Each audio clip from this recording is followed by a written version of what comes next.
en el banco, escuchando a mi propio hijo destruir mi mundo.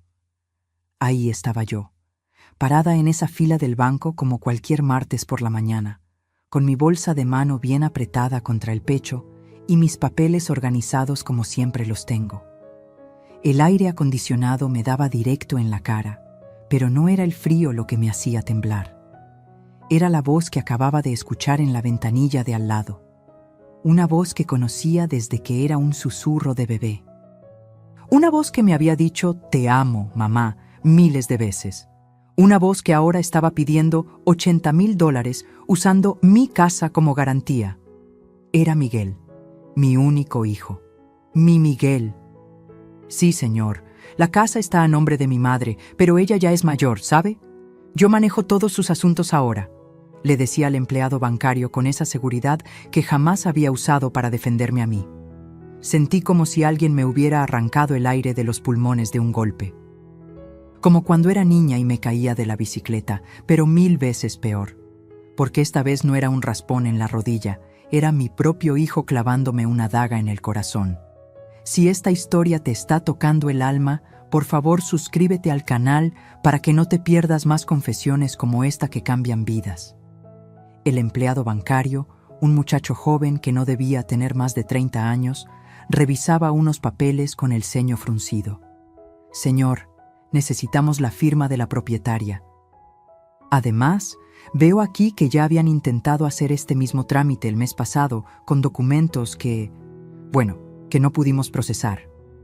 ¿Documentos que no pudieron procesar? ¿De qué estaba hablando este muchacho? Miguel se puso nervioso.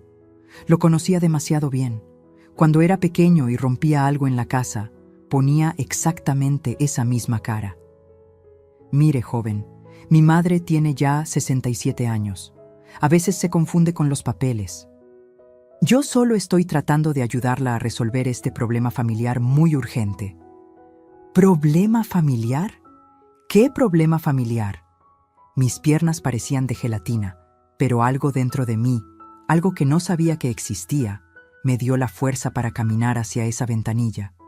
Cada paso sonaba en mis oídos como un tambor de guerra. Perdón, dije, y mi voz salió más firme de lo que esperaba. ¿Dijiste que hay un problema familiar urgente, Miguel? Mi hijo se volteó como si hubiera visto un fantasma. Sus ojos, esos ojos café que tanto se parecían a los de su padre, se abrieron como platos. Mamá, ¿qué haces aquí? Vine a revisar mis cuentas, como hago cada martes desde hace 15 años. La pregunta es, ¿qué haces tú aquí pidiendo un préstamo con mi casa? El silencio que siguió fue ensordecedor. El empleado bancario nos miraba como si estuviéramos en una telenovela, y la verdad es que así me sentía. Como si mi vida se hubiera convertido en uno de esos dramas que veía en las tardes, solo que esta vez yo era la protagonista y el dolor era real. Miguel se aclaró la garganta y puso esa sonrisa que usaba cuando de niño había hecho una travesura. Mamá, puedo explicarte todo. Es que necesitamos el dinero para salvar el negocio. Es una inversión que nos va a devolver el triple en 6 meses. ¿Necesitamos? ¿De qué negocio hablas, Miguel? Y más importante, ¿desde cuándo mi casa es parte de tus necesidades? La gente en las otras filas había empezado a voltear. Podía sentir sus miradas clavadas en mi espalda, pero ya no me importaba. En ese momento, toda mi vida se había reducido a esa ventanilla, a ese mostrador de mármol frío, y a la cara de mi hijo que cada segundo se parecía menos al niño que había criado con tanto amor. Mamá, por favor, no hagas una escena aquí. Vamos a casa y hablamos. ¿Una escena? ¿Una escena, Miguel? Mi voz subió de tono sin que pudiera controlarlo. ¿Descubrir que mi único hijo está tratando de hipotecar la casa donde vivo, sin mi permiso, es hacer una escena? El empleado bancario carraspeó incómodo. Señora, ¿podría confirmarme si usted autorizó este trámite? Por supuesto que no lo autoricé. Las palabras salieron de mi boca como balas. Esta es mi casa. La construí ladrillo por ladrillo con mi difunto esposo. Cada centavo que pagamos por esa casa salió de nuestro sudor, de limpiar casas ajenas, de vender tortillas en la esquina, de trabajar 12 horas diarias durante 40 años. Miguel se puso rojo como un jitomate. Mamá, por favor. No, Miguel, no me digas por favor. Dime por qué. Dime por qué mi propio hijo está aquí, en este banco, tratando de jugar con lo único que tengo en este mundo. Dime por qué no tuviste los pantalones para hablar conmigo primero. Fue entonces cuando él dijo las palabras que se clavaron en mi alma como vidrios rotos. Porque es solo una casa vieja, mamá. Una casa vieja para una mujer que ya no la necesita tanto. Nosotros tenemos una familia que mantener, tenemos gastos, tenemos futuro. Tú ya viviste tu vida. El mundo se detuvo. Las voces del banco se volvieron un murmullo lejano. El aire acondicionado siguió soplando, pero yo ya no sentía frío. No sentía nada, excepto un vacío enorme en el pecho donde antes había estado mi corazón. ¿Una casa vieja?, repetí en voz baja. ¿Una mujer que ya no la necesita? Miré a mi hijo, realmente lo miré, como si fuera la primera vez que lo veía. Ahí estaba, con su camisa de marca que yo le había comprado para su cumpleaños, con los zapatos que había pagado cuando consiguió su primer trabajo, usando las palabras más crueles que había escuchado en mi vida. Señora, el empleado bancario me habló con una voz suave, casi susurrando. ¿Quiere que continuemos con algún trámite suyo o prefiere que cancele esta solicitud? Miré los papeles que Miguel había puesto sobre el mostrador. Reconocí una copia de la escritura de mi casa, la casa donde había criado a este hombre que ahora me veía como un estorbo. Cancele todo lo que tenga que ver con mi propiedad, dije con una calma que me sorprendió. Y por favor, tome nota. Miguel Hernández ya no tiene autorización para hablar de mis bienes en esta institución. Miguel se quedó con la boca abierta. Mamá, no puedes hacer esto. Es tu familia. Soy tu hijo. Me volteé hacia él una última vez antes de irme. Traté de encontrar en sus ojos algo del niño que había sido, algo del joven que me había prometido cuidarme siempre. Pero lo único que vi fue a un extraño que compartía mi sangre. Si fueras mi hijo de verdad, le dije, nunca habrías venido aquí a mis espaldas. Un hijo real me hubiera hablado, me hubiera explicado, me hubiera pedido ayuda. Tú solo viniste a tomar lo que no te pertenece. Salí de ese banco sintiendo que había envejecido 10 años en 10 minutos. Pero también sentí algo que no esperaba. Una chispa de rabia que empezaba a encenderse en mi pecho. Una rabia que me acompañaría hasta mi casa y que cambiaría mi vida para siempre. Porque ese día descubrí que hay cosas peores que la soledad. Hay hijos que te ven como una herencia en vida, esperando que te hagas a un lado para que ellos puedan tomar lo que les conviene. Pero también descubrí algo más importante, que Elena Morales, a los 67 años, todavía tenía fuego en las venas. Y ese fuego estaba a punto de convertirse en un incendio que iba a quemar todas las mentiras que habían construido a mi alrededor. La guerra había comenzado. Solo que mi propio hijo no sabía que acababa de despertar a su peor enemigo. Parte 2. La casa de los recuerdos. Cada ladrillo de esta casa está empapado en lágrimas y sacrificios. El camino de regreso a mi casa nunca se me había hecho tan largo. Mis piernas temblaban con cada paso, pero no era por la edad. Era por la rabia que me subía desde el estómago hasta la garganta, como si fuera bilis amarga. Cuando llegué a mi portón verde, ese mismo portón que Roberto había pintado por última vez antes de morir, me quedé parada ahí por varios minutos, solo viendo mi casa, la casa que este hombre que llevaba mi sangre había llamado una casa vieja para una mujer que ya no la necesita. Toqué la pared de adobe con la palma de mi mano. Estaba tibia por el sol de la tarde, como siempre había estado. Como había estado ese día de 1978, cuando Roberto y yo pusimos el primer ladrillo. ¿Una casa vieja?, murmuré en voz alta. Esta casa tiene más historia y más corazón que tú, Miguel Hernández. Abrí la puerta y el olor me golpeó como una ola de recuerdos. Olor a canela del café de olla que había preparado esa mañana. Olor a las flores de bugambilia que crecían en el patio central. Olor a hogar, a vida vivida con amor y sacrificio. Caminé hasta mi cocina y puse la bolsa sobre la mesa de madera que Roberto había hecho con sus propias manos. Esa mesa donde habíamos desayunado juntos durante 30 años. Donde le había dado de comer a Miguel cuando era bebé. Donde habíamos contado el dinero, centavo por centavo, para comprar cada material de construcción. Me senté en mi silla favorita, la que está junto a la ventana que da al patio, y cerré los ojos. Pero no pude descansar.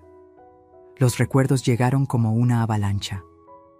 Recordé el día que Roberto llegó corriendo del trabajo, con sus manos llenas de tierra y cemento, gritando: «Elena, Elena, conseguí el terreno. Vamos a tener nuestra propia casa». Yo estaba embarazada de 6 meses de Miguel.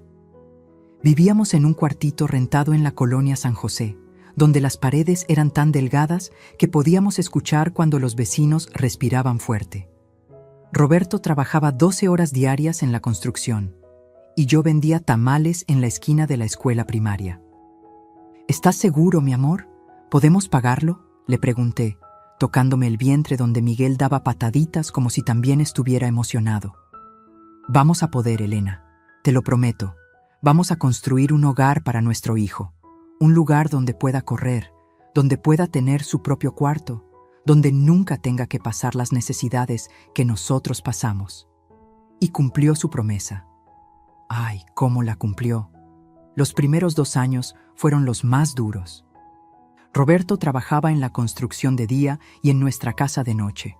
Yo cargaba baldes de agua, mezclaba cemento con Miguel amarrado a mi espalda, cocinaba para los albañiles que nos ayudaban los fines de semana a cambio de comida casera. Recuerdo que mis manos se llenaron de callos de tanto cargar ladrillos. Recuerdo las noches que Roberto llegaba tan cansado que se quedaba dormido con la ropa puesta, lleno de polvo y argamasa. Recuerdo cuando Miguel dio sus primeros pasos sobre el piso de cemento fresco que acabábamos de poner en la sala. «Mira, Elena», me decía Roberto mientras cargaba a nuestro hijo de 2 años. «Miguel va a crecer en su casa, va a tener raíces, va a saber que cuando uno trabaja con amor y honestidad, puede lograr todo lo que se proponga». Cada cuarto de esta casa tiene una historia. La recámara principal la terminamos cuando Miguel cumplió 5 años. El baño lo construimos vendiendo mis aretes de oro, los únicos que tenía, los que me había regalado mi madre para mi boda. La cocina la ampliamos cuando Roberto recibió su primer aguinaldo como maestro de obra. El patio central. ¡Ay! El patio central. Ahí fue donde Miguel aprendió a andar en bicicleta. Donde celebramos sus cumpleaños hasta que cumplió 15 años y ya no quiso fiestas de niño. Donde Roberto me enseñó a bailar cuando compramos nuestro primer radio. Donde sembramos el árbol de limón que ahora da sombra a toda la entrada. Me levanté de mi silla y caminé hacia ese patio. El árbol de limón seguía ahí, fuerte y frondoso, cargado de frutos. Lo toqué como Roberto me había enseñado a hacerlo, con cariño, agradeciendo que siguiera dándonos vida.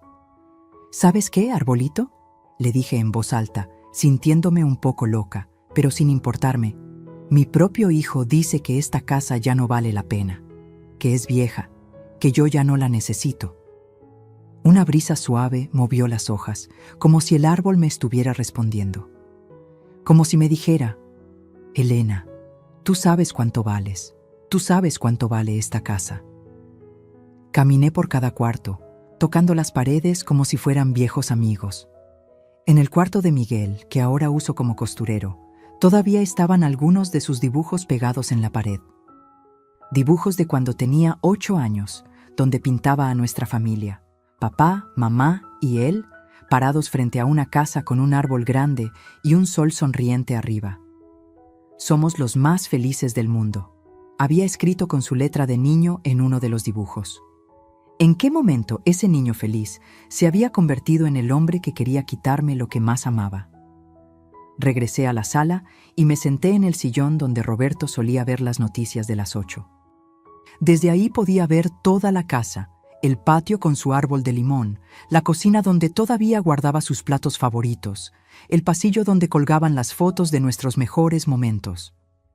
Esta casa no valía solo los $350,000 que podría costar en el mercado actual. Esta casa valía 40 años de madrugadas, de domingos sin descanso, de centavos ahorrados uno por uno. Valía las lágrimas que derramé cuando Roberto se enfermó y tuvimos que empeñar la televisión para pagar sus medicinas. Valía las noches que me quedé despierta cosiendo ropa para vender, para poder pagar la luz y el agua. Valía cada "te amo, mamá", que Miguel me había dicho en estos mismos cuartos. Cada vez que lo consolé cuando tuvo pesadillas. Cada vez que le preparé su comida favorita cuando llegaba triste del colegio. Cada vez que lo cuidé cuando tuvo fiebre, caminando por estos mismos pisos durante noches enteras. Una casa vieja, repetí las palabras de Miguel, y por primera vez en el día no sentí ganas de llorar. Sentí rabia pura. Me levanté y fui a mi recámara. Saqué de mi cómoda una caja de zapatos que guardaba como mi tesoro más preciado. Adentro estaban todos los recibos, todas las facturas, todos los comprobantes de cada peso que habíamos gastado en esta casa durante 40 años. Recibos de los ladrillos, facturas del cemento, comprobantes de la pintura, de las puertas, de las ventanas, de las tejas del techo. Todo pagado con nuestro sudor, con nuestros sueños, con nuestro amor. Y en el fondo de la caja, envuelto en papel de seda amarillento, estaba el contrato original del terreno, el documento que decía que este pedacito de tierra le pertenecía a Elena Morales de Hernández y a Roberto Hernández García.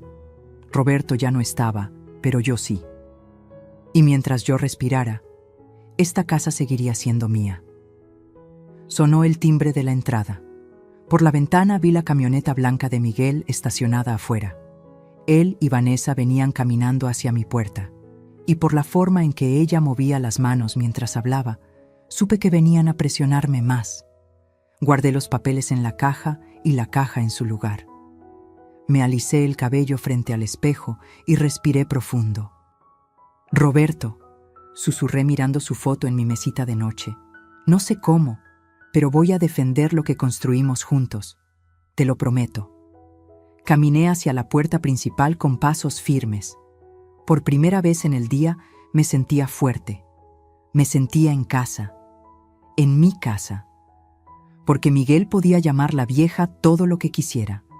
Pero cada ladrillo de estas paredes había sido puesto con amor. Cada peso que costó había sido ganado con honestidad. Y cada recuerdo que guardaba entre sus muros era más valioso que todo el dinero que él pudiera necesitar para salvar su negocio fracasado. La guerra apenas comenzaba. Pero yo tenía algo que Miguel había olvidado que existía. 40 años de historia, de sacrificio y de amor que me daban fuerzas para pelear por lo que era mío. La pregunta era, ¿hasta dónde estaría dispuesto a llegar mi propio hijo para quitármelo? Vanessa tenía la sonrisa de un ángel y el corazón de una víbora. Abrí la puerta antes de que tocaran el timbre. Ahí estaban los dos. Miguel con cara de niño regañado y Vanessa con esa sonrisa perfecta que había aprendido a odiar en los últimos 5 años. «Hola, suegra», me dijo Vanessa con su voz melosa, como si nada hubiera pasado. Como si no acabara de enterarme de que mi propio hijo había tratado de hipotecar mi casa sin mi permiso. «Elena», la corregí secamente. «Mi nombre es Elena». Miguel se aclaró la garganta y entró sin que lo invitara. «Mamá, tenemos que hablar». «Sí, tenemos que hablar», respondí, cerrando la puerta más fuerte de lo necesario. «Tenemos que hablar de muchas cosas». Vanessa se sentó en mi sillón favorito, el que había sido de Roberto, sin siquiera preguntarme. Siempre hacía eso. Siempre tomaba lo que no le pertenecía como si fuera su derecho natural. «Mira, suegra». «Elena», se corrigió con esa sonrisa falsa. «Entiendo que te hayas molestado en el banco, pero todo tiene una explicación». «Ah, ¿sí? Pues me muero por escucharla», dije cruzándome de brazos. Miguel se sentó en el borde del sofá, con las manos entre las piernas, como cuando era adolescente y había hecho algo malo. Pero esta vez, Vanessa habló por él. Es que estamos pasando por una situación muy difícil, Elena. Nuestro negocio de importación está teniendo algunos problemas temporales. ¿Qué clase de problemas?, pregunté, aunque ya sospechaba la respuesta. Problemas de flujo de dinero, dijo Miguel finalmente. Hicimos algunas inversiones que no salieron como esperábamos. ¿Inversiones? ¿O apuestas? Disparé directo al grano. La sonrisa de Vanessa se tensó por primera vez. No son apuestas, Elena. Son inversiones legítimas en criptomonedas y en el mercado de futuros. ¡Criptomonedas! ¡Mercado de futuros! Palabras elegantes para decir que mi hijo había apostado el dinero de su familia como un borracho en un casino. ¿Y cuánto han perdido en esas inversiones?, pregunté. Miguel y Vanessa se miraron. Fue ella quien respondió, porque Miguel ya ni siquiera tenía pantalones para hablar por sí mismo. Hemos tenido algunas pérdidas, es cierto. Pero si conseguimos este préstamo, podemos recuperar todo y más. Es una oportunidad única, Elena. Si no la tomamos ahora, perdemos todo. ¿Todo? ¿Qué todo? Porque por lo que veo, ya no tienen nada que perder. Tenemos una familia que mantener, explotó Miguel. Tenemos gastos, responsabilidades. Sí, dije lentamente. Responsabilidades como la camioneta nueva que vi allá afuera. Responsabilidades como ese reloj que traes puesto, Miguel, que cuesta más que lo que yo gano en 3 meses cosiendo. Vanessa me miró con esos ojos grandes y brillantes que ponía cuando quería parecer vulnerable. Era su especialidad, hacerse la víctima. Elena, tú no entiendes lo que es tener una familia joven en estos tiempos. Los gastos de Sebastián, la escuela privada, sus clases de inglés, sus deportes, todo eso cuesta dinero. ¿Escuela privada? ¿Clases de inglés?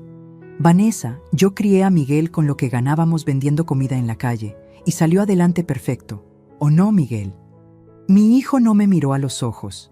Esa fue la primera señal de que Vanessa había estado trabajando en su cabeza durante mucho tiempo. Era otra época, mamá, murmuró. Ahora las cosas son diferentes. Los niños necesitan más oportunidades para competir en el mundo moderno. ¿Competir en el mundo moderno? ¿Desde cuándo Miguel hablaba así? ¿Desde cuándo mi hijo, que había sido feliz jugando fútbol descalzo en la calle, pensaba que su hijo necesitaba escuelas caras para ser feliz? Vanessa se inclinó hacia adelante, con esa expresión de preocupación fingida que había perfeccionado. Elena, te voy a ser muy honesta contigo. Si no conseguimos este dinero en las próximas 2 semanas, vamos a perder el negocio. Y si perdemos el negocio... Se detuvo y se llevó las manos a la cara, como si fuera a llorar. Miguel inmediatamente se levantó para consolarla. Si perdemos el negocio, continuó con voz quebradiza, vamos a tener que mudarnos, lejos, muy lejos de aquí. Ahí estaba.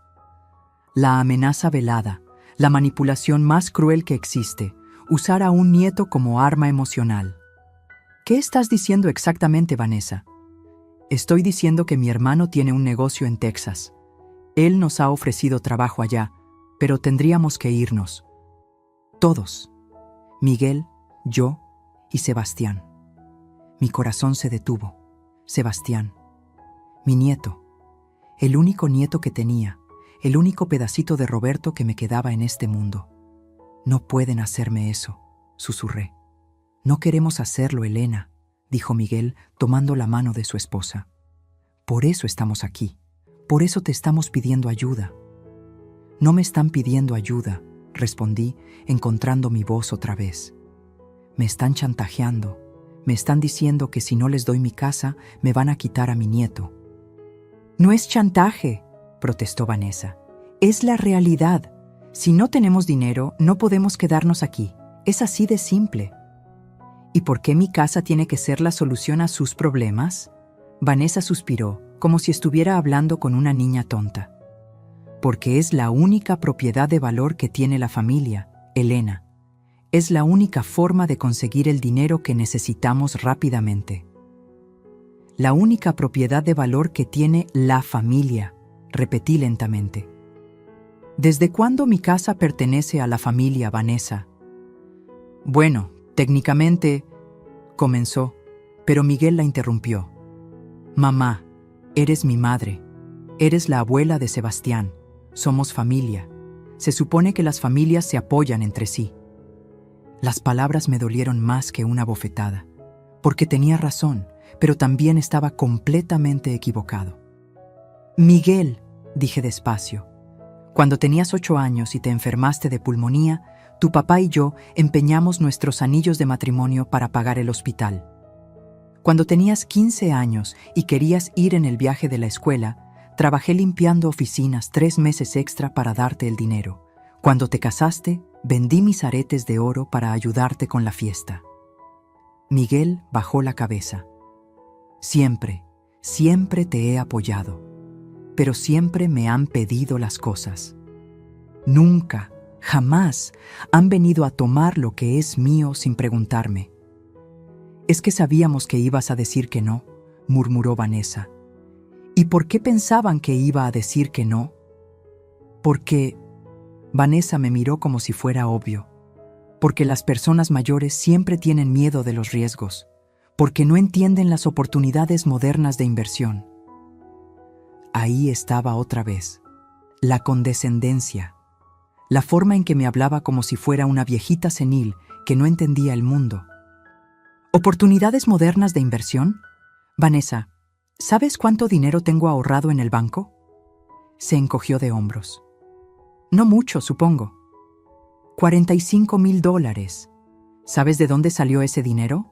De vender tamales durante 10 años después de que murió Roberto. De coser vestidos de quinceañera los fines de semana. De rentar mi cuarto de costura a la vecina cuando necesita espacio para sus fiestas. Los ojos de Vanessa se iluminaron como si hubiera visto un tesoro. Elena, ¿por qué no dijiste que tenías tanto dinero ahorrado? Con eso podemos... No, la interrumpí. Con eso no pueden nada. Ese dinero es para mi vejez, para mis medicinas, para mis emergencias. Pero mamá, Miguel se levantó. Si inviertes ese dinero con nosotros, en un año podrías tener $120,000. O podría tener $0. No va a pasar, dijo Vanessa con esa seguridad arrogante. Es una inversión garantizada. Me reí. Fue una risa amarga, pero me reí. ¿Garantizada? Como estaba garantizado que no iban a perder el dinero que ya perdieron, ¿verdad? Vanessa se puso de pie, y por primera vez desde que la conocía, vi su verdadera cara. No había dulzura, no había vulnerabilidad. Solo había una mujer fría y calculadora que veía a la gente como cajeros automáticos. Elena, me dijo con una voz completamente diferente. Entiendo que tengas miedo. Entiendo que no confíes en nosotros. Pero tienes que pensar en Sebastián. ¿Qué tiene que ver Sebastián en esto? Sebastián necesita estabilidad. Necesita que su papá tenga un trabajo, que su familia tenga un hogar. Si no nos ayudas, vas a ser responsable de que tu nieto crezca lejos de ti, sin conocer a su abuela, sin tener esas raíces familiares que tanto valoras. Era chantaje emocional en su forma más pura.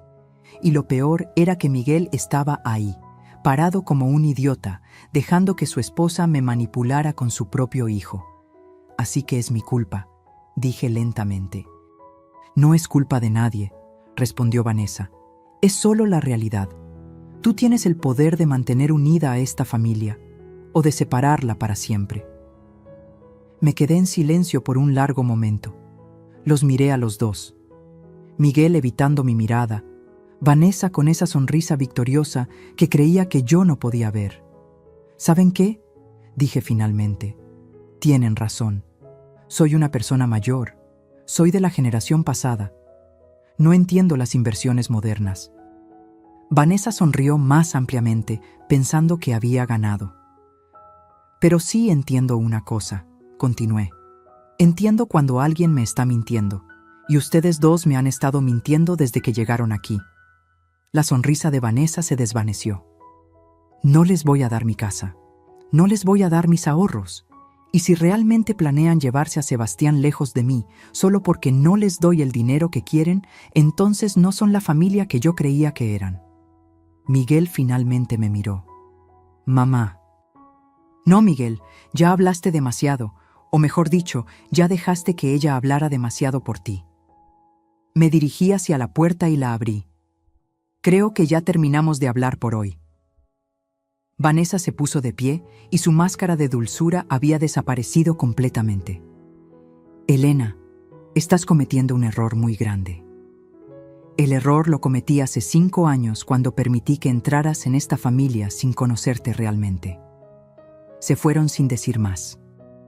Pero antes de subirse a la camioneta, Vanessa se volteó hacia mí con una sonrisa fría. Espero que no te arrepientas de esta decisión, me gritó desde la calle. No era una advertencia, era una amenaza. Cerré la puerta y me recargué contra ella. Mi corazón latía tan fuerte que pensé que me iba a dar un infarto, pero también sentía algo que no había sentido en años, la certeza absoluta de que había tomado la decisión correcta. Vanessa había mostrado su verdadera cara. Miguel había mostrado su cobardía. Y yo había mostrado que Elena Morales, a los 67 años, todavía sabía defenderse. Pero mientras caminaba hacia mi cocina para prepararme un té que calmara mis nervios, no podía quitarme de la cabeza las últimas palabras de Vanessa. Porque conocía a mi nuera lo suficiente para saber que cuando decía algo así, no era una amenaza vacía. Era el anuncio de una guerra que apenas estaba comenzando. Usaron a mi nieto como arma contra mi corazón. Los días que siguieron a esa confrontación fueron los más silenciosos que había vivido desde que murió Roberto. Pero no era un silencio de paz. Era un silencio que me comía las entrañas, lleno de una angustia que nunca había sentido antes. Miguel no me llamó, Vanessa tampoco, y lo peor de todo, no había visto a Sebastián. Mi nieto venía a visitarme todos los jueves después de la escuela. Era nuestra tradición desde que cumplió 5 años. Yo le preparaba su merienda favorita, quesadillas con jamón y un vaso de chocolate caliente, y él me contaba todo lo que había aprendido esa semana. Después hacíamos la tarea juntos en la mesa de la cocina, la misma donde yo había ayudado a su papá cuando tenía la misma edad. Pero ese jueves, Sebastián no llegó. Esperé hasta las 7 de la noche, con las quesadillas listas y el chocolate caliente ya frío. Cada vez que escuchaba un carro en la calle, mi corazón saltaba pensando que era él.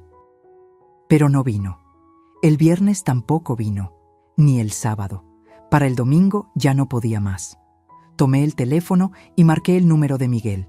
Sonó 5 veces antes de que contestara. «¿Mamá? Miguel, ¿dónde está Sebastián? ¿Por qué no ha venido a verme?» Un silencio largo, tan largo que pensé que se había cortado la llamada. «Mamá, Sebastián está bien, está aquí con nosotros». No te pregunté si estaba bien, te pregunté por qué no ha venido a visitarme. Es que...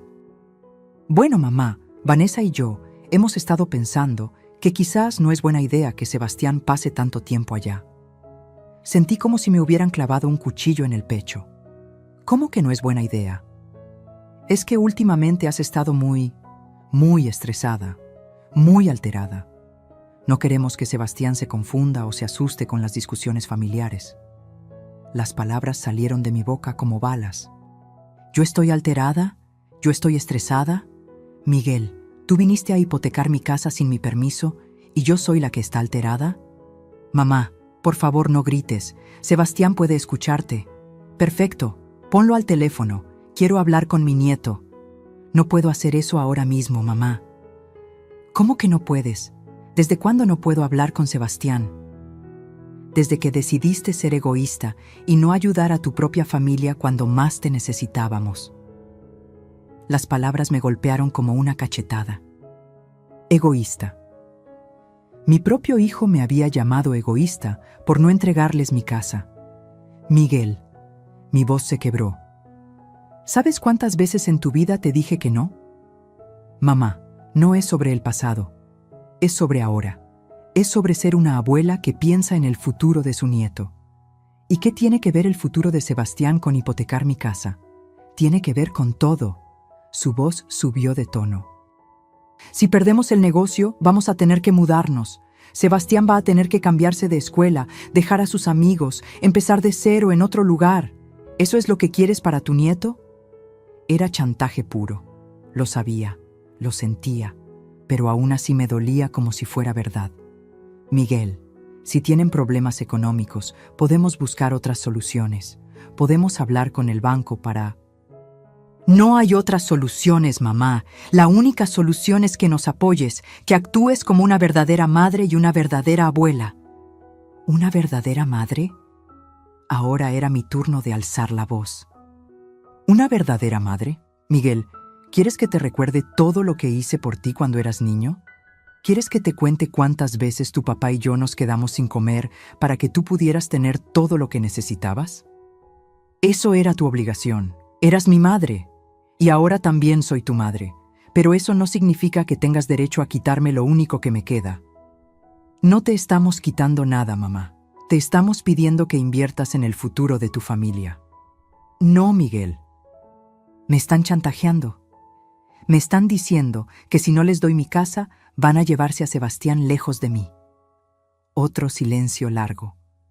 Cuando habló, su voz sonaba fría, calculada, como si hubiera ensayado las palabras. Nadie te está chantajeando, mamá. Solo te estamos explicando la realidad. Si no conseguimos el dinero, vamos a perder todo. Y si perdemos todo, no vamos a poder quedarnos aquí. ¿Y por qué no buscan trabajo? ¿Por qué no venden la camioneta nueva? ¿Por qué no reducen sus gastos? ¿Trabajo? Mamá, ¿sabes cuánto gana un empleado cualquiera? ¿Sabes lo que cuesta mantener a una familia hoy en día? Sé perfectamente lo que cuesta mantener a una familia. Lo sé mejor que ustedes, porque yo lo hice sin pedirle dinero prestado a nadie. Era otra época, mamá. Esa frase. Esa maldita frase que ya me tenía harta. ¿Otra época? ¿De qué época hablas, Miguel? ¿De la época en que la gente trabajaba honestamente por su dinero? ¿De la época en que no se apostaba el futuro de la familia en criptomonedas? No son apuestas, mamá. Son inversiones. ¿Inversiones? Miguel, ¿sabes qué es una inversión? Una inversión es comprar un terreno, construir una casa, poner un negocio con productos reales, no apostar en monedas virtuales que pueden desaparecer de un día para otro. Tú no entiendes el mundo moderno. No, Miguel, tú no entiendes el valor del dinero. Tú no entiendes que esos $80,000 que me pides representan 2 años de mi vida trabajando 12 horas diarias. Exactamente, solo 2 años, pero pueden cambiar toda nuestra vida. ¿Solo 2 años? Miguel, ¿sabes cuántos años me quedan de vida? ¿Sabes qué voy a hacer si me enfermo y no tengo dinero para mis medicinas? Por eso mismo, mamá, si inviertes con nosotros, en 1 año vas a tener el triple. ¿Y si pierden todo, como ya lo perdieron antes? No va a pasar, como no iba a pasar la primera vez. La conversación se había convertido en una discusión a gritos. Por primera vez en mi vida, mi hijo y yo estábamos peleando como enemigos. Mamá, su voz cambió, se volvió más suave, más manipuladora. Piensa en Sebastián. ¿De verdad quieres que crezca lejos de su abuela? ¿Quieres que se acuerde de ti como la abuela que prefirió su dinero antes que su familia? Ahí estaba, el golpe final. Usar a mi nieto como arma emocional. No uses a Sebastián para chantajearme, Miguel. No es chantaje, es la realidad. Si nos ayudas, Sebastián va a crecer aquí, cerca de ti, conociendo a su abuela, aprendiendo de ti. Si no nos ayudas, si no te ayudo, ¿qué? ¿Van a desaparecer de mi vida? Van a tener que empezar una nueva vida en otro lugar. ¿Y nunca más voy a ver a mi nieto? Bueno, mamá, Texas está muy lejos, y con un niño pequeño, viajar es complicado. Me senté en el piso de la cocina. Literalmente, mis piernas no me sostenían más. Era como si toda mi energía se hubiera escapado de mi cuerpo de una vez. Miguel, susurré, ¿realmente eres capaz de quitarme a mi nieto si no te doy el dinero? No te estamos quitando nada, mamá. Solo te estamos explicando las consecuencias de tu decisión. Las consecuencias de mi decisión y las consecuencias de sus decisiones, las consecuencias de apostar el dinero de su familia, las consecuencias de no buscar trabajo honesto. Mamá, ya no podemos hablar contigo. Estás muy alterada. Claro que estoy alterada. Mi propio hijo me está chantajeando. Llámanos cuando estés más calmada y dispuesta a ser razonable. Y colgó.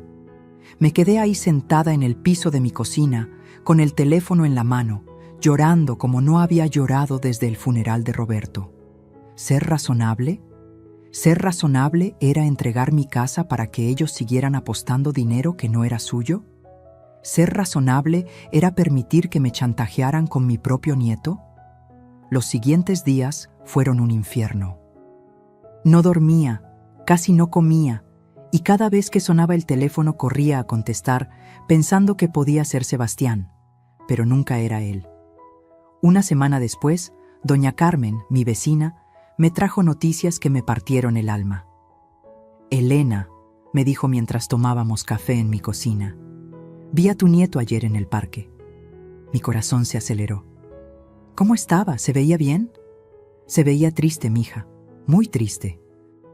Le pregunté por ti y me dijo que su papá le había dicho que estabas enferma, que por eso no podía visitarte. ¿Enferma? ¿Le habían dicho a Sebastián que yo estaba enferma? ¿Qué más te dijo?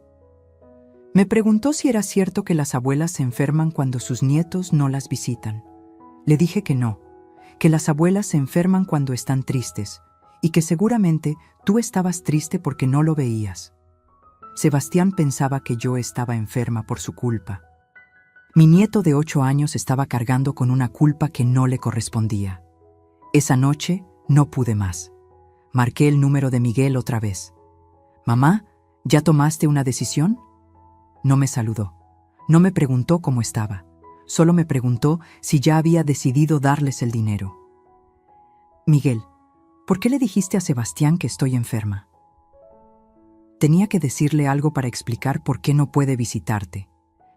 ¿Y no se te ocurrió decirle la verdad? ¿Cuál verdad, mamá? ¿Que su abuela prefiere el dinero antes que su familia? La verdad es que su papá está apostando dinero que no tiene y quiere usar la casa de su abuela como garantía. Sebastián no va a entender eso. Sebastián no tiene que entender eso. Sebastián solo tiene que saber que su abuela lo ama y que puede visitarla cuando quiera. No mientras tengas esa actitud. ¿Qué actitud? ¿La actitud de no entregar mi patrimonio para que ustedes sigan apostando? Mamá, te voy a dar una última oportunidad. O nos ayudas, o empezamos a hacer los trámites para mudarnos. Una última oportunidad. Como si yo fuera la que estaba mal. Como si yo fuera la que tenía que pedir perdón. Miguel, le dije con una calma que no sabía que tenía, voy a colgar este teléfono. Y no lo voy a volver a levantar hasta que vengas aquí con Sebastián a pedirme perdón. Eso no va a pasar, mamá.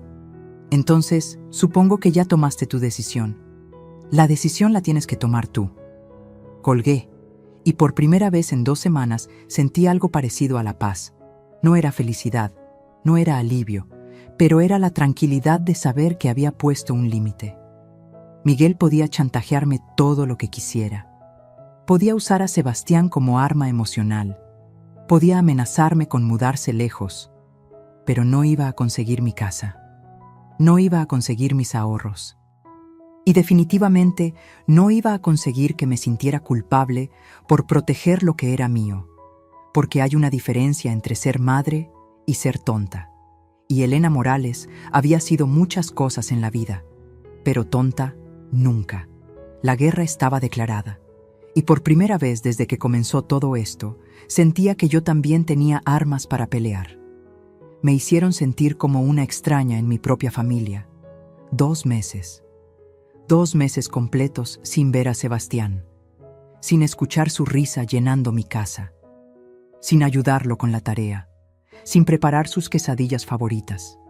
Cada jueves esperaba un milagro. Cada jueves me sentaba en mi silla junto a la ventana, viendo hacia la calle, con la esperanza de ver a mi nieto caminando hacia mi puerta. Pero nunca llegó. Miguel me llamaba cada 2 semanas. Siempre la misma conversación. Siempre la misma pregunta. ¿Ya recapacitaste, mamá? Y yo siempre le daba la misma respuesta.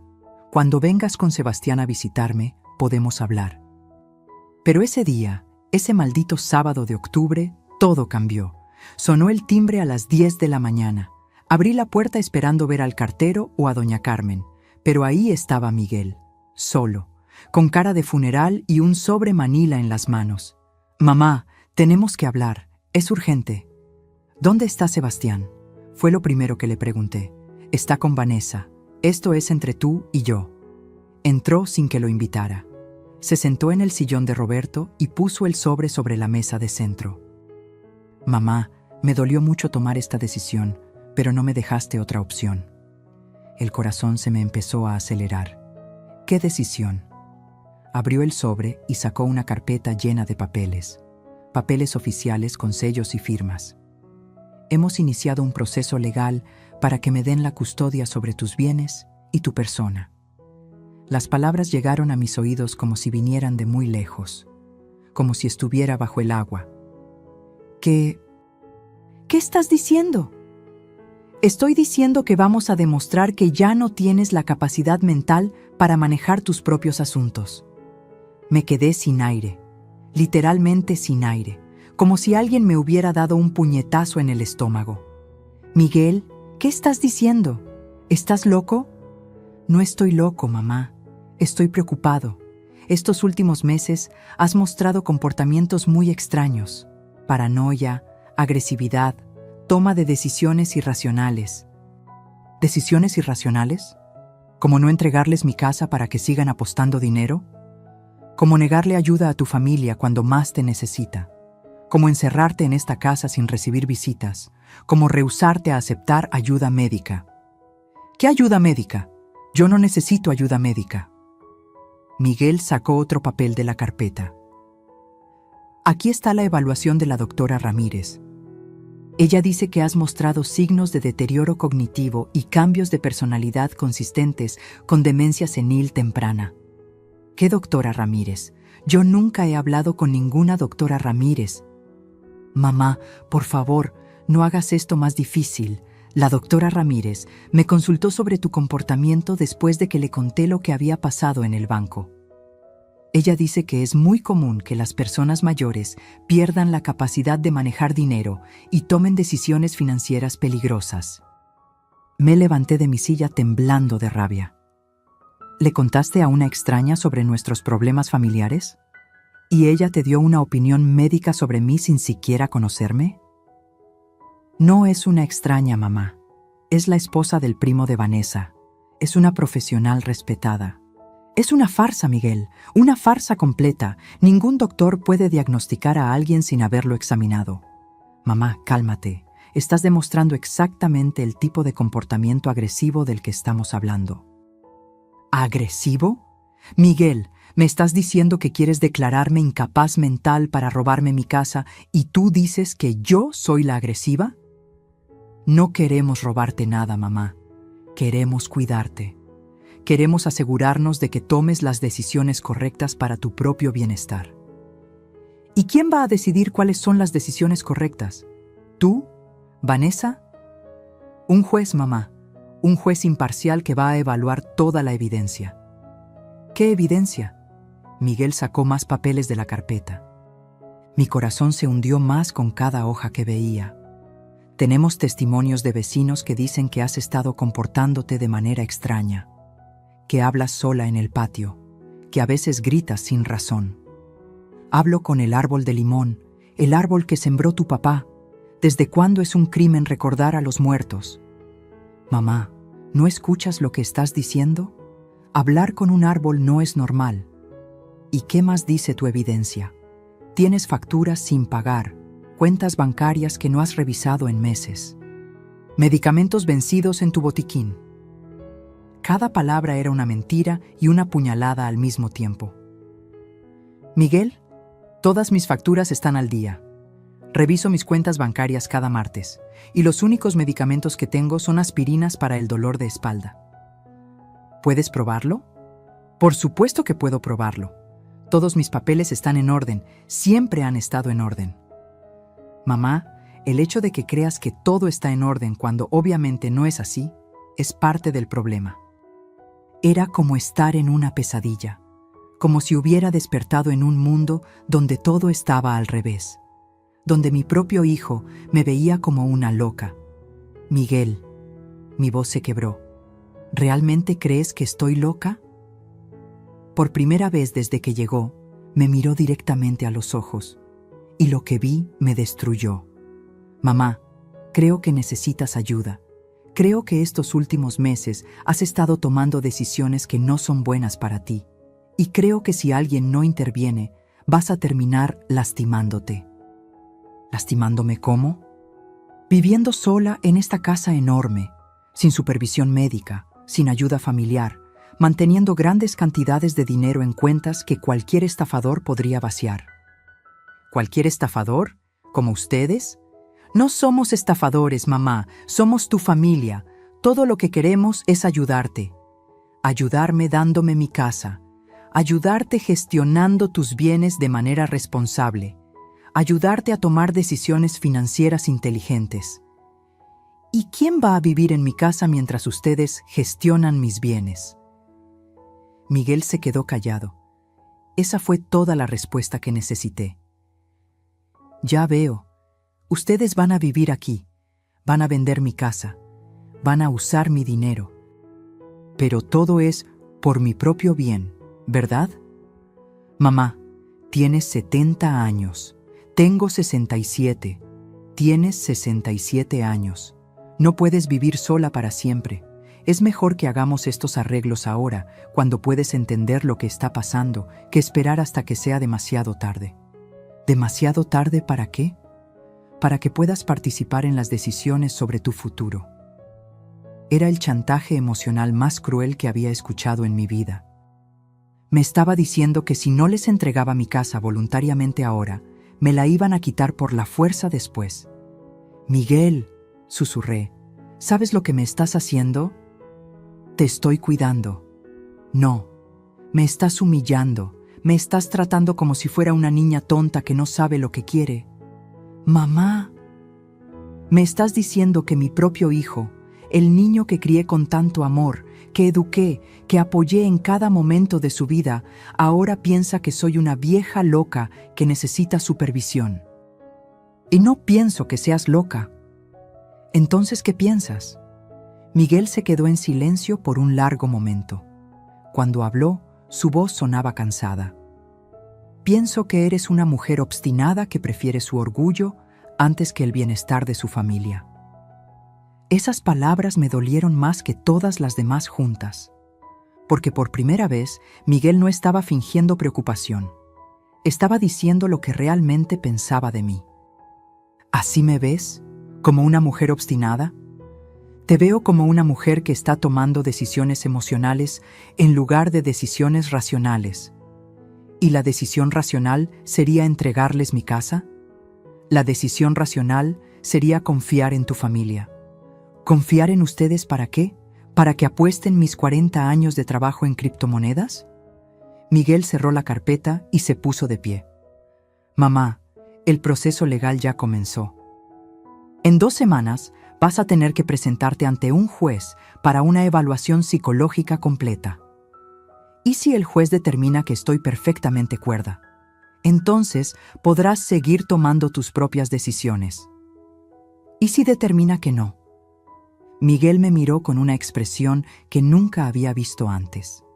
Una mezcla de lástima y determinación. Entonces Vanessa y yo nos mudaremos aquí para cuidarte. La casa se pondrá a nombre de un fideicomiso que yo voy a administrar. Y todas tus decisiones financieras importantes tendrán que ser aprobadas por mí.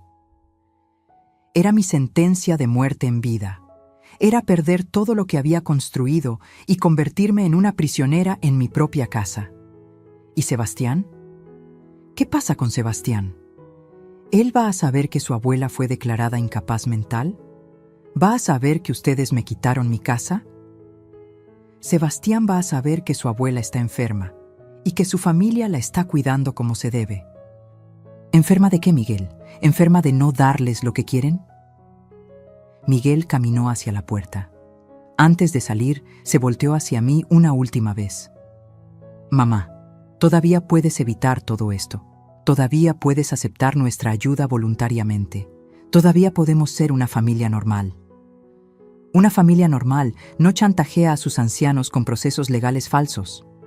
Una familia normal tampoco permite que el orgullo destruya a todos los que ama. Se fue. Y yo me quedé ahí, parada en mi sala, sosteniendo los papeles que podían destruir mi vida. Por primera vez desde que comenzó toda esta pesadilla, lloré. Lloré como no había llorado desde el funeral de Roberto, porque Miguel tenía razón en una cosa. Mi familia se estaba destruyendo.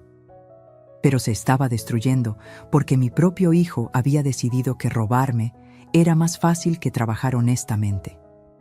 Y porque había encontrado la manera perfecta de hacerlo, haciéndome parecer loca ante un juez. Esa noche no dormí. Me quedé despierta leyendo cada papel, tratando de entender cómo mi vida se había convertido en esta pesadilla legal. Pero también entendí algo más. Si Miguel pensaba que me iba a rendir sin pelear, no conocía realmente a su madre. Elena Morales había sobrevivido a la pobreza, a la muerte de su esposo, a 40 años de trabajo duro. No iba a dejarse destruir por su propio hijo, sin importar cuánto lo amara. La guerra había escalado. Pero yo también tenía algunas cartas que jugar. Mientras ellos creían que me habían vencido, yo reunía las pruebas de su traición. Después de que Miguel se fue con sus papeles y sus amenazas legales, me quedé sentada en mi sala durante horas, simplemente mirando al vacío. Pero en algún momento de esa noche larga y desesperante, algo cambió dentro de mí. No iba a ser la víctima indefensa que Miguel y Vanessa esperaban que fuera. Si querían pelear en los tribunales, les iba a dar la pelea de sus vidas.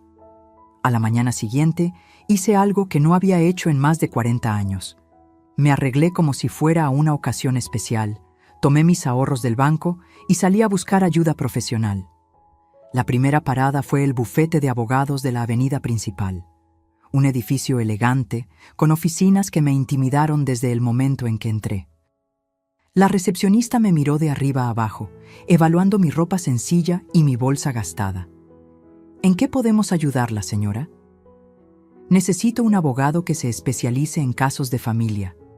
Mi hijo está tratando de declararme incapaz mental para quitarme mi casa.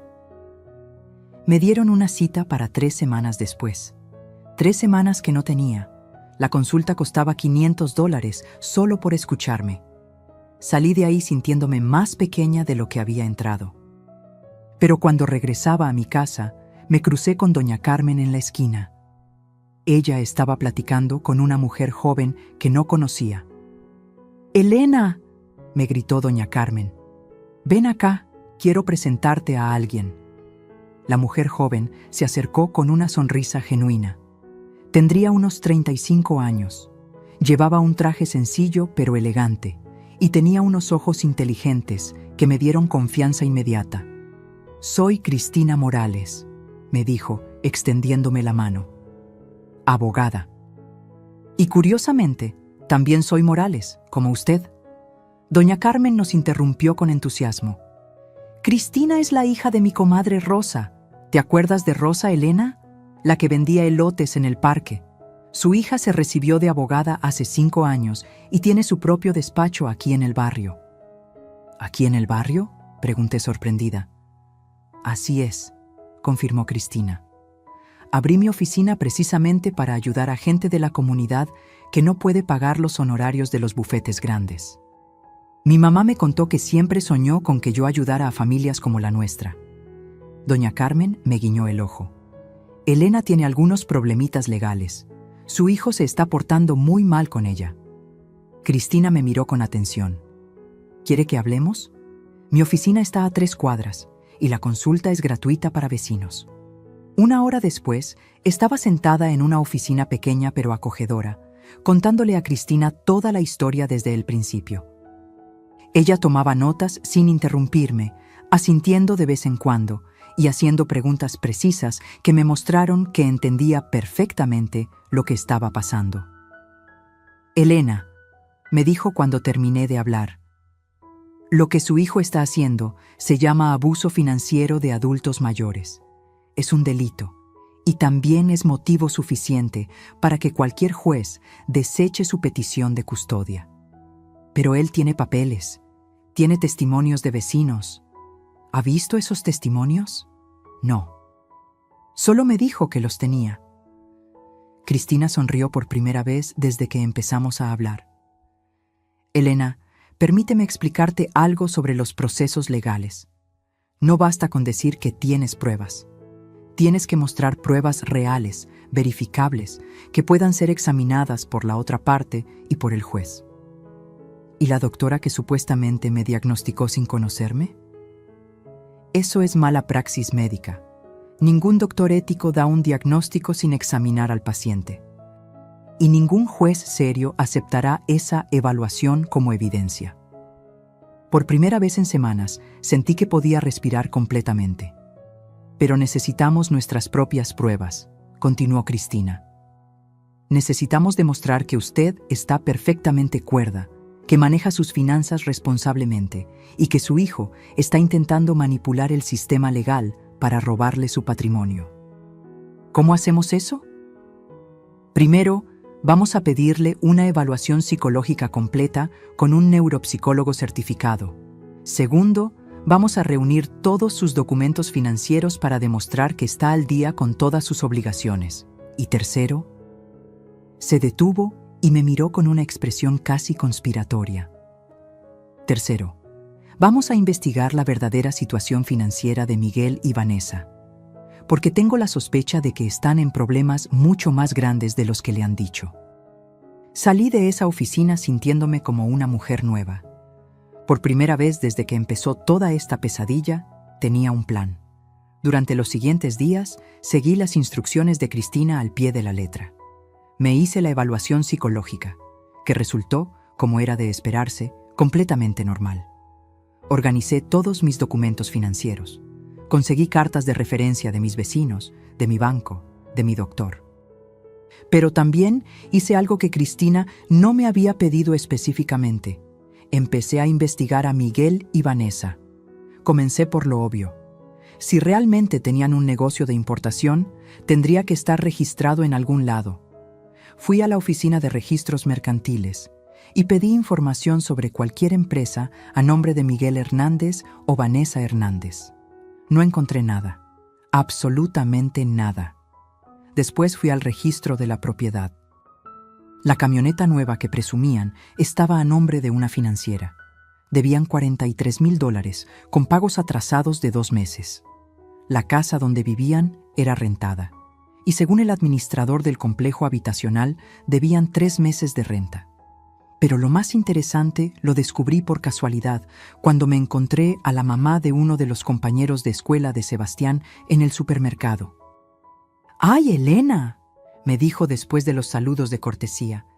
¡Qué lástima lo de Miguel y su problema con las apuestas online! Mi esposo dice que es una enfermedad muy común ahora entre los hombres jóvenes. ¿Apuestas online?, pregunté, fingiendo que sabía de qué hablaba. Sí, mujer. Mi compadre trabaja en el banco y me contó que Miguel debe más de $150,000 a una de esas plataformas de póker, que hasta amenazas ha recibido. $150,000. No 80,000 como me habían dicho. $150,000 apostados en póker online. Esa noche llamé a Cristina y le conté todo lo que había descubierto. Elena, me dijo, y podía escuchar la emoción en su voz. Esto es mejor de lo que esperaba. Su hijo no solo está en bancarrota, sino que le mintió sobre las cantidades que debe. Eso va a quedar muy mal ante cualquier juez. Pero ¿cómo probamos todo esto? Déjemelo a mí. Tengo contactos en los bancos y en las plataformas de juego online. En 3 días voy a tener documentos que van a demostrar exactamente en qué se metió Miguel. Pero yo tenía mis propios planes. Si Miguel creía que podía manipularme con mentiras y amenazas, estaba muy equivocado. Al día siguiente fui a la casa de electrónicos y compré algo que jamás pensé que iba a necesitar: una grabadora digital pequeña y una cámara de seguridad que podía esconder fácilmente. Doña Carmen me ayudó a instalarlas. Ella había tenido problemas con ladrones el año anterior y sabía más de tecnología de seguridad que yo. Elena, me dijo mientras escondíamos la cámara detrás de una fotografía en mi sala, ¿estás segura de que quieres hacer esto? Doña Carmen, ellos han estado planeando robarme durante meses. Es hora de que yo también empiece a planear. No tuve que esperar mucho. 2 días después, Miguel y Vanessa aparecieron en mi puerta con caras de preocupación fingida. «Mamá, hemos estado pensando», comenzó Miguel tan pronto como se sentaron. «Sabemos que todo esto ha sido muy duro para ti». Activé discretamente la grabadora que llevaba en el bolsillo de mi suéter. «Y hemos decidido darte una última oportunidad de arreglar todo esto sin llegar a los tribunales», continuó Vanessa con su voz más dulce. «¿Ah, sí? ¿Y cuál es esa oportunidad?» «Si firmas los papeles del préstamo ahora mismo», dijo Miguel sacando documentos de su maletín, «podemos cancelar el proceso legal. Podemos volver a ser una familia normal». «¿Y Sebastián? ¿Podré verlo?» «Por supuesto», respondió Vanessa. «De hecho, está en el carro. Si firmas los papeles, puede pasar a saludarte». Mi corazón se aceleró al saber que mi nieto estaba tan cerca, pero me forcé a mantener la calma. ¿Y después qué? ¿Después de que firme los papeles y ustedes tengan el dinero? Miguel y Vanessa se miraron. Fue ella quien respondió. Después podemos invertir el dinero, multiplicarlo y devolverte todo con intereses en menos de 1 año. ¿En qué van a invertir exactamente? Te lo explicamos la otra vez, dijo Miguel impaciente. En el negocio, en las importaciones. Miguel, dije mirándolo directamente a los ojos, ¿tienes un negocio de importación registrado? Se puso nervioso. Bueno, estamos en el proceso de formalizarlo. ¿Y mientras tanto en qué han estado gastando dinero? En inversiones preparatorias, en estudios de mercado, en póker online. El silencio fue ensordecedor. Miguel se puso blanco como papel. Vanessa se levantó de un salto. ¿Cómo sabes eso? Sé muchas cosas, Vanessa. Sé que deben $150,000, no 80,000. Sé que no tienen ningún negocio de importación. Sé que están a punto de perder su casa rentada. Y sé que han estado mintiendo desde el primer día. Miguel se puso de pie con los puños cerrados. Mamá, no sabes de lo que estás hablando. Sé exactamente de lo que estoy hablando. Y también sé que están grabados en esta conversación, admitiendo que todo lo del proceso legal era chantaje para obligarme a darles dinero. Vanessa se dirigió hacia mí con una expresión que nunca le había visto antes. Una expresión de pura furia. «Vieja maldita, ¿nos estás grabando?»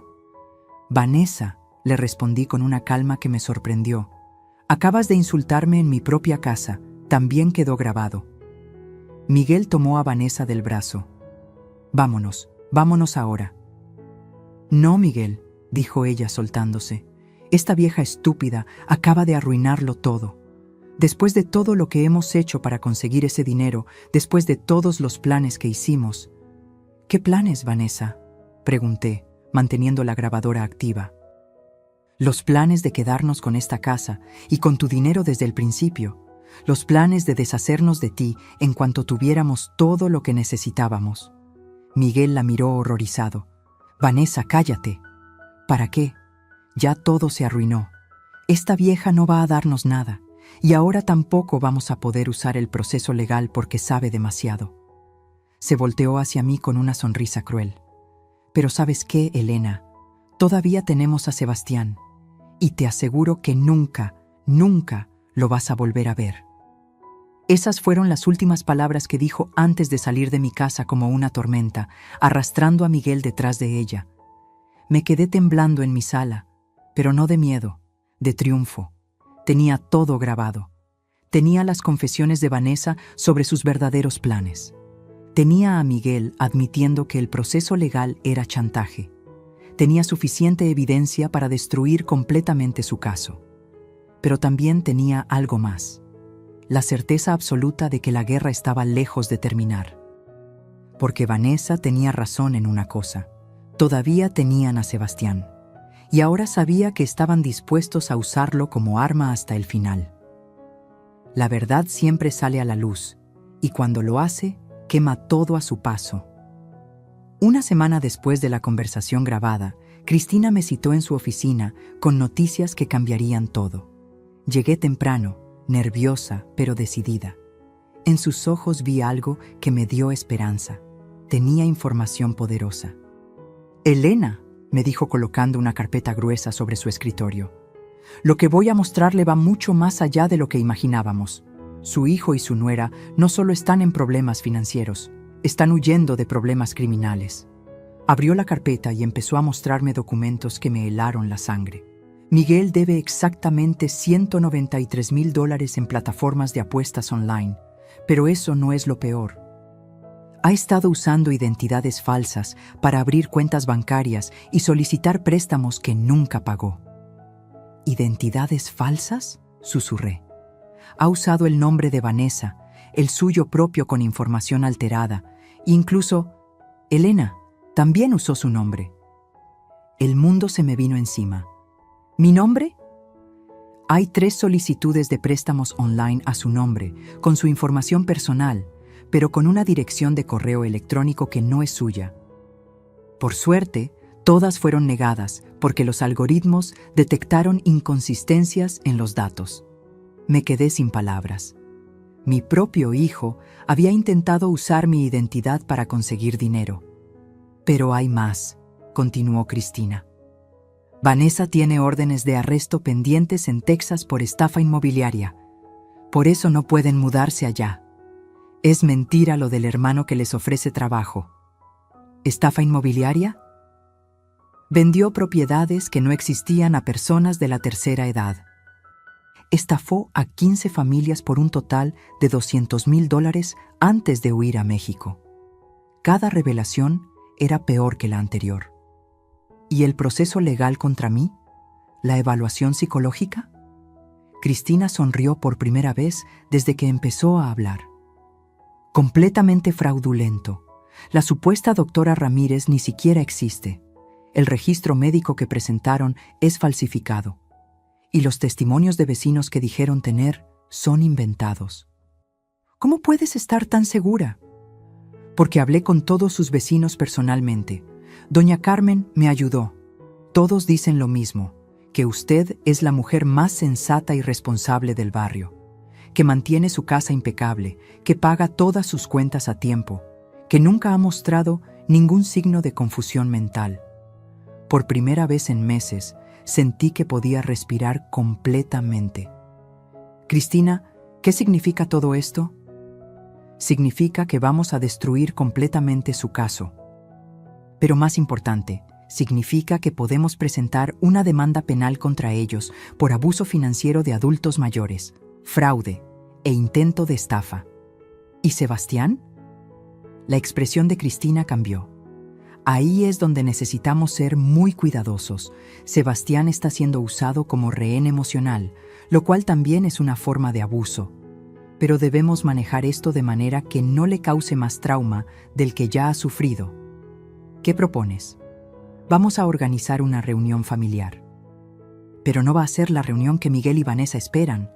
Va a ser una confrontación donde vamos a presentar todas las pruebas que tenemos, con autoridades presentes. Mi corazón se aceleró. ¿Autoridades?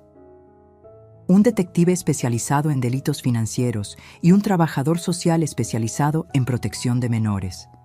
Vamos a poner todas las cartas sobre la mesa de una vez. Salí de esa reunión sintiéndome como una mujer diferente. No era solo el alivio de saber que tenía razón desde el principio, era la sensación de poder que viene de tener la verdad de tu lado. Cristina organizó la reunión para el viernes siguiente. Le dijo a Miguel que era una última oportunidad de resolver todo amigablemente antes de que el caso fuera a los tribunales. Él aceptó inmediatamente, probablemente pensando que finalmente me habían vencido. El viernes llegó como una tormenta.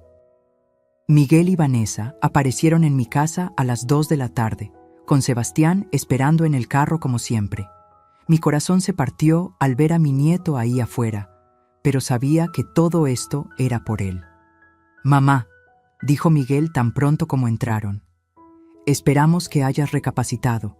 Ya no podemos seguir con estas peleas familiares». «Tienes razón, Miguel.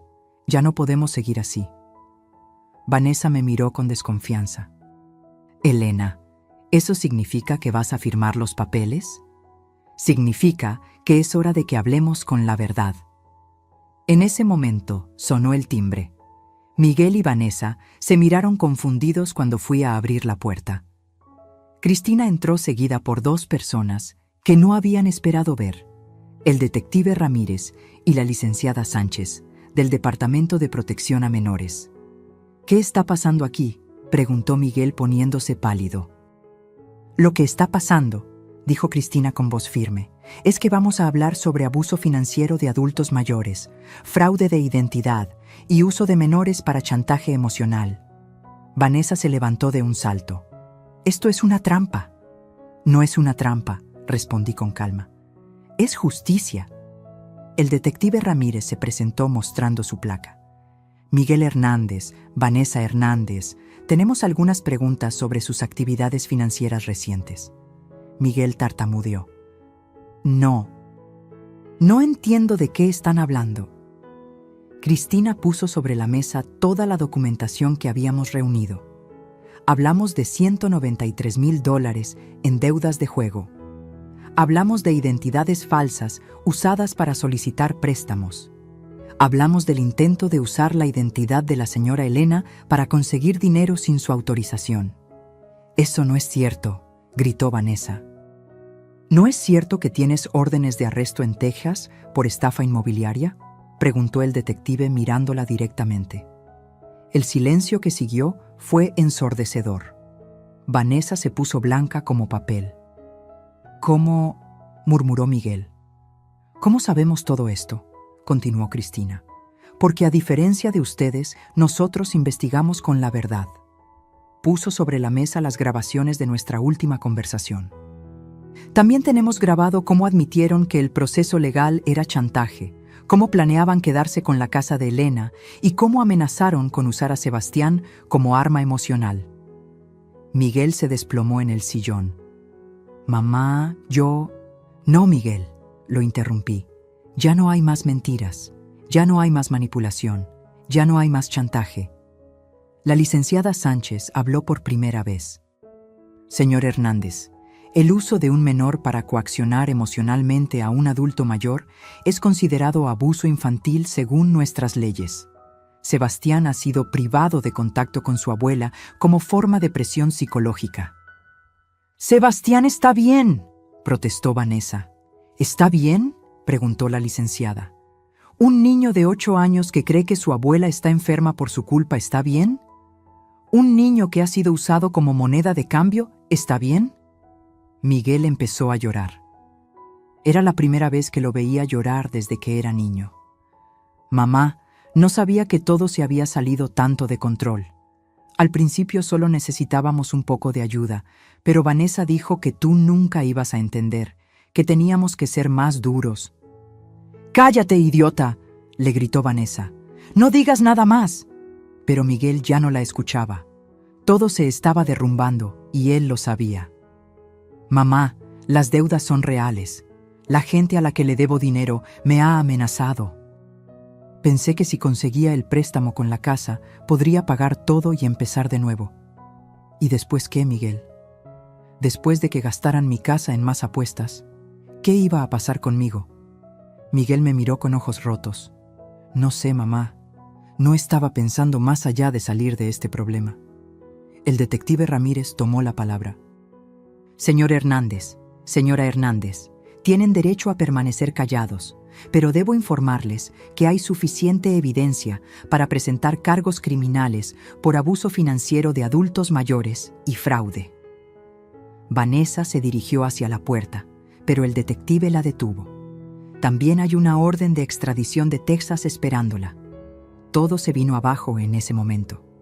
Vanessa comenzó a gritar. Miguel siguió llorando, y el caos llenó mi sala. Pero en medio de todo ese ruido, escuché algo que hizo que mi corazón saltara. La voz de Sebastián gritando desde afuera del carro. ¡Abuela! ¡Abuela! Corrí hacia la ventana y lo vi bajándose del carro, corriendo hacia mi puerta. Había escuchado las voces alteradas y había salido a buscarme. Abrí la puerta y mi nieto se arrojó en mis brazos como no lo había hecho en meses. Abuela, ¿ya no estás enferma? Papá dijo que estabas muy enferma y que no podía verte hasta que te curaras. Abracé a Sebastián con todas mis fuerzas, sintiendo sus lágrimas mojar mi blusa. No, mi amor, la abuela nunca estuvo enferma. La abuela solo estaba triste porque no podía verte. ¿Y ya no vas a estar triste? Miré hacia mi sala, donde Miguel estaba siendo arrestado, y Vanessa gritaba amenazas al aire. No, mi cielo, la abuela ya no va a estar triste. Por primera vez en meses, era verdad. Porque aunque mi familia se estaba destruyendo, la verdad había salido a la luz. Y la verdad, por dolorosa que fuera, me había liberado. Sebastián se iba a quedar conmigo esa noche, mientras las autoridades resolvían la situación legal de sus padres. Y por primera vez, desde que comenzó toda esta pesadilla, mi casa volvía a sentirse como un hogar. La guerra había terminado, y aunque había ganado, el precio había sido muy alto. Había perdido al hijo que pensé que tenía, pero había recuperado a mi nieto y, más importante, había recuperado mi dignidad. Aprendí que el amor verdadero no se mendiga, se respeta. 6 meses después de esa tarde que cambió nuestras vidas para siempre, estoy sentada en mi cocina escribiendo esta historia, viendo a Sebastián hacer su tarea en la misma mesa donde una vez ayudé a su padre. Pero ahora todo es diferente. Ahora todo es como debería haber sido desde el principio. Miguel está cumpliendo 2 años de prisión por abuso financiero de adultos mayores y fraude de identidad. La justicia mexicana, que muchas veces parece lenta, esta vez funcionó exactamente como debía. Las nuevas leyes que protegen a personas como yo hicieron que su caso fuera tratado con la seriedad que merecía. Vanessa fue extraditada a Texas, donde enfrenta cargos mucho más graves por sus estafas inmobiliarias.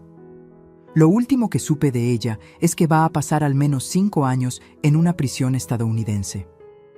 Parte de mí se siente mal por ella, pero la parte más sabia de mí sabe que algunas personas no cambian hasta que enfrentan las consecuencias reales de sus acciones.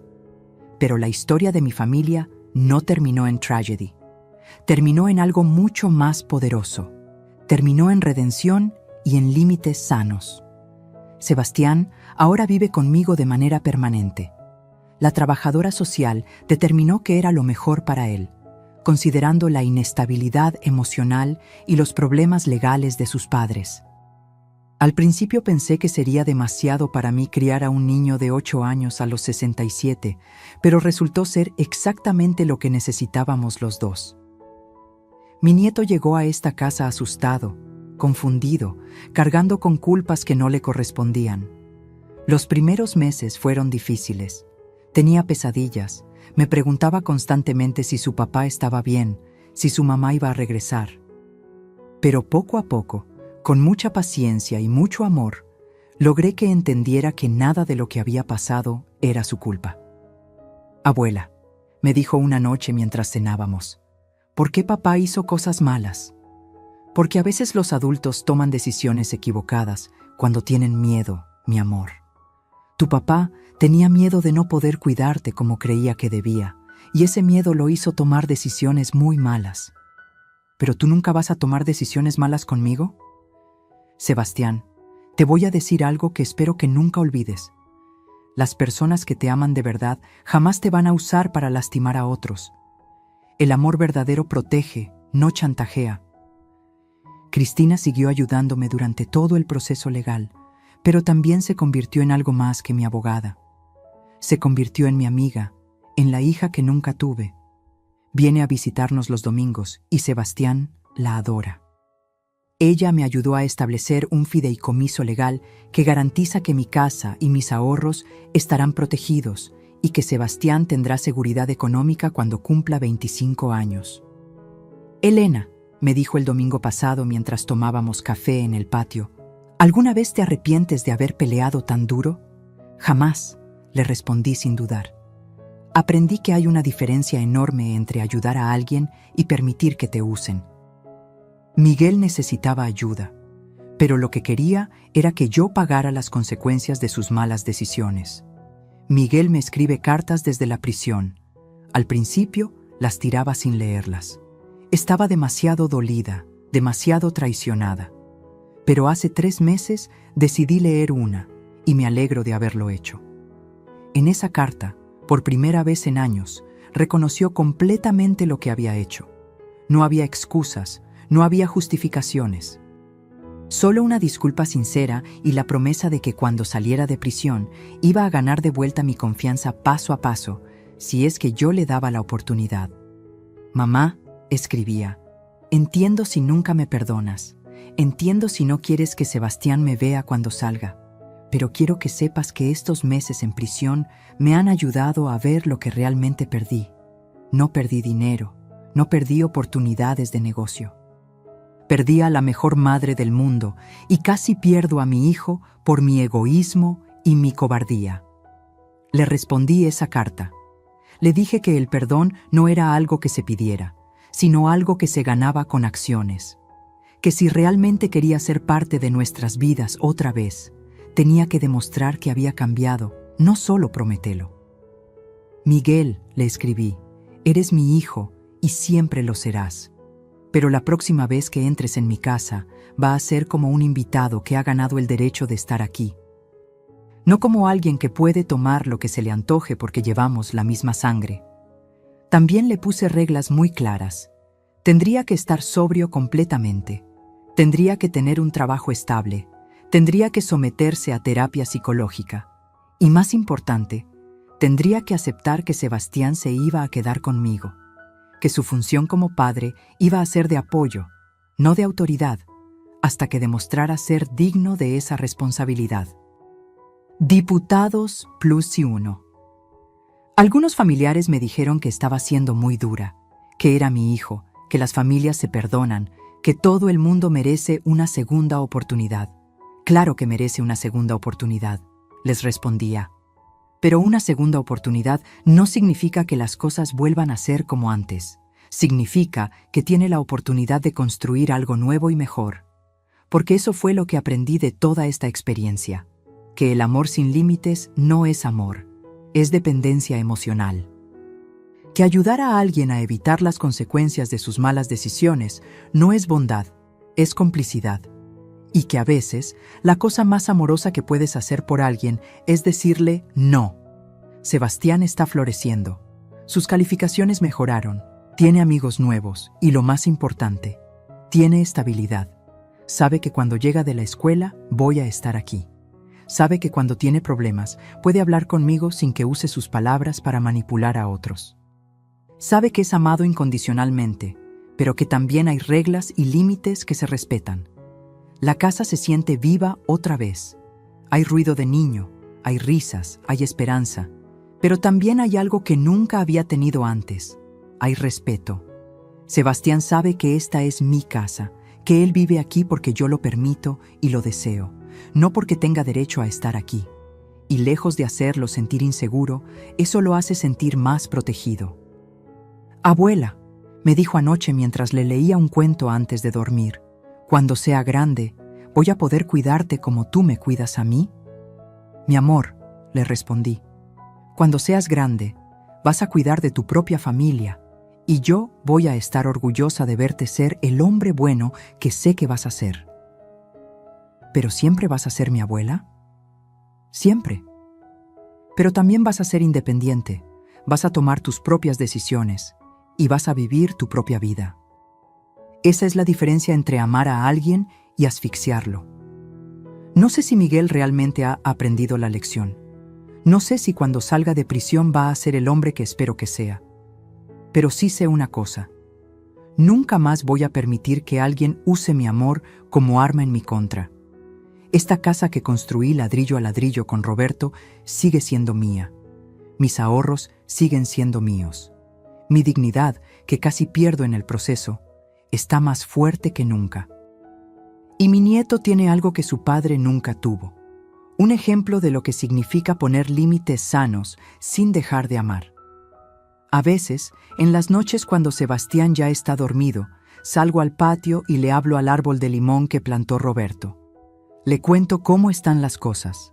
Le pido su opinión sobre las decisiones que tengo que tomar con respecto a nuestro nieto. Mi amor, le susurro a las hojas que se mueven con la brisa nocturna. Creo que finalmente aprendí lo que trataste de enseñarme durante tantos años. Que amar no significa dar todo lo que te piden. Significa dar lo que realmente necesitan, aunque no les guste. Y sé que Roberto estaría orgulloso de mí. Orgulloso de que haya defendido lo que construimos juntos. Orgulloso de que esté criando a nuestro nieto con amor, pero también con límites. Orgulloso de que haya aprendido que el corazón más grande del mundo no sirve de nada si no tiene la columna vertebral para sostenerlo. La justicia llegó, no solo por los tribunales, sino por las decisiones que tomé. Miguel y Vanessa pensaron que podían manipularme porque era una mujer mayor, porque era su familia, porque creían que mi amor era incondicional e ilimitado. Se equivocaron.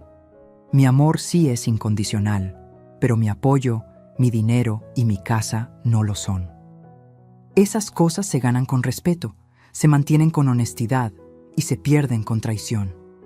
Ahora, cuando las vecinas vienen a visitarme y me preguntan cómo pude ser tan dura con mi propio hijo, les digo algo que espero que todas las madres y abuelas entiendan. Hipotequen su corazón si quieren, pero mi techo jamás será el precio de su irresponsabilidad. Una madre que ama de verdad enseña límites, no los destruye. Y a veces, la lección más grande de amor que puedes dar es mostrarle a alguien que sus acciones tienen consecuencias reales. La guerra terminó. Yo gané. Pero más importante que ganar, aprendí algo que me va a servir el resto de mi vida. Que Elena Morales, a los 67 años, todavía tiene mucho que enseñar sobre lo que significa amar con sabiduría. Si esta historia tocó tu corazón, si te hizo reflexionar sobre los límites en tu propia familia, si te dio fuerza para defender lo que es tuyo, déjame saber en los comentarios. Cuéntame desde qué parte del mundo estás leyendo esto. Y si alguna vez has tenido que elegir entre mantener la paz familiar y mantener tu dignidad. Dale like a este video, suscríbete al canal para más historias de vida como esta, y recuerda, el amor verdadero no se mendiga, se respeta. Y a veces, decir no es el acto de amor más grande que puedes hacer.